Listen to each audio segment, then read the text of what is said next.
Blue had introduced an airboat rental service to Mountain Lab called Boggy Brooks Boat Rental. The airboats would be available for visitors to use in case they wanted to go on a tour around the lake out back. It made sense for Blue to open up an airboat rental business after the owner of the lake allowed public access to it. Because of this, people came to Mountain Lab not to do business with us at Red, but to rent airboats from our rival. This was bad, but corporate stepped in and decided to create their own airboat rental business to compete with Boggy Brooks. However, how they executed this plan was horrendous, to say the least. You see, Blue took their time when creating their airboat rental business. For example, they searched for a trusted contractor who knew how to build boats and did not cut corners. They did overspend on the project, but to their credit, their profits were high and their budget was kept in check. As for us, well, here's how our airboat project turned out. Firstly, the airboats turned out to be pretty crappy because corporate hired a man who definitely didn't have a very shitty resume or anything, not at all. The materials used to build the airboats were subpar and cheap because Redmond was known for being a cheap bastard. The boats were rushed into production because, to be quite frank, corporate wanted to make these boats as fast as possible and as soon as possible. Yes, Blue was taking business away from us, but corporate rushing the project was not going to help our business, as something was bound to go wrong. And something did, in fact, go wrong. On this day, I was assigned to go work at this boat rental shack. When I got there, the shack looked as if it was still under construction. This is it. This is our airboat rental shack, I said. It looks like a pile of crap. I mean, just look at theirs. We look shoddy compared to them. I agree. But this is what we have to work with, I guess. Sean said. I had to work as the cashier at this shack. A part of me felt disgusted with this job. It didn't help that it smelled like raw sewage, and the shack was completed days ago. Sean, by the way, was outside in a ridiculous costume, trying to promote our airboat rental service. He hated this job as much as I hated mine. Not even a minute, and however, our first ever customer came in. "A good day, sir. How may I help you?" I asked the customer. I want to rent an airboat. I have a coupon. The customer said. "Sir, this is not a coupon. You clearly drew this yourself. Very poorly, in fact." Dang it, I thought I could pull a fast one. Well, how much does it cost to rent one? $200. Wait, really? That's way less than over at Boggy Brooks. I'm liking this place already. Where's the boat? "Right this way, sir," I said. I led the customer outside where all the airboats were parked. Oh, those are our boats, my man. Those are not our boats. Those look as if someone attempted to build them in their basement. He said. I tried not to laugh. His statement was almost accurate. I'm sure they work fine. Oh, which one can I get? You can use that one right there. It's all set up for you. So here's your cash. Now, if you'll excuse me, I must ride around the lake for a bit. Yeah, have fun with that. Why now? Later, I said. There was a lifeguard on duty in case something bad happened. The lifeguard tower gave the lifeguard a great view of the entire lake, and it was a beautiful sight. The lifeguard in question, named Dennis, finally had something to do, as he was just about to go for a swim. The customer attempted to turn on the engine, however, he had a hard time with it, as it would not start. But after a few minutes, it started up, and as if it were a miracle, despite being built on the cheap, the airboat started to move forward. Oh, there we go. The customer shouted as he began riding around the lake.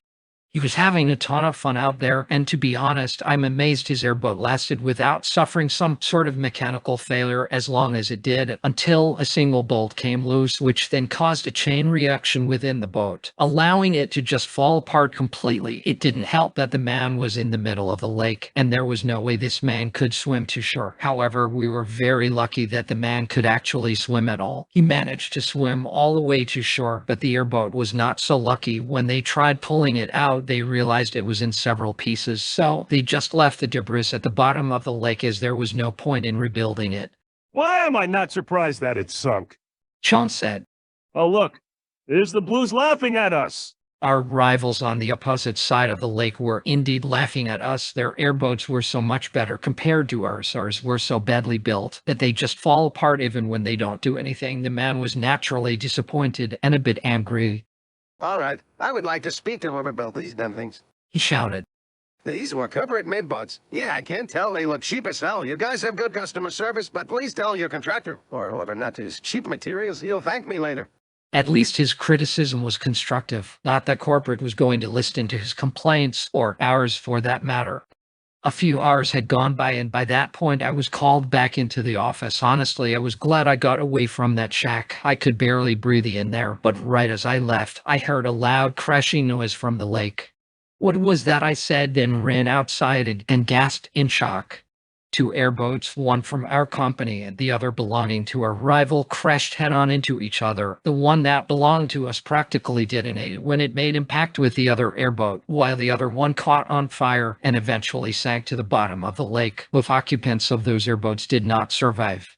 An investigation was made, and it was determined that both occupants violated safety regulations. Both were seen riding around very recklessly, and once they saw each other, it was just too late. Also, one of the occupants brought a fake boat license, meaning they should not have been allowed on the lake in the first place. Although the incident technically wasn't our company's fault or Blue's fault, we were given a fine because our airboats were poorly built and did not meet safety regulations, and the incident would not have been so bad if our airboats didn't break apart so easily.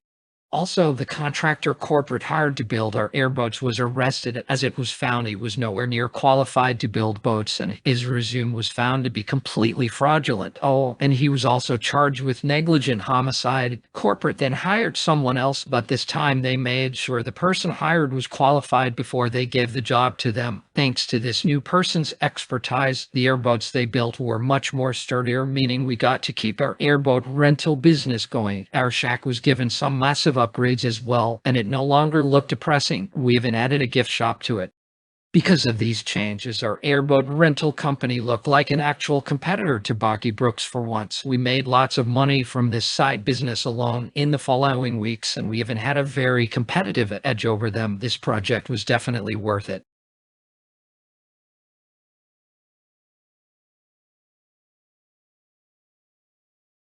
A blizzard had hit Mountain Lab. It was bad enough that the whole area was closed for the day because of it. We were warm in our apartments, but what was there for us to do? Watch TV, play poker? It would start to get boring after a little while, so we needed something that could pass the time. Well, it turned out that somebody decided to prepare an entire buffet the day before the big snowstorm downstairs. I could smell fish and mashed potatoes, and I could even smell the gravy of seafood buffet. That's exactly what we needed.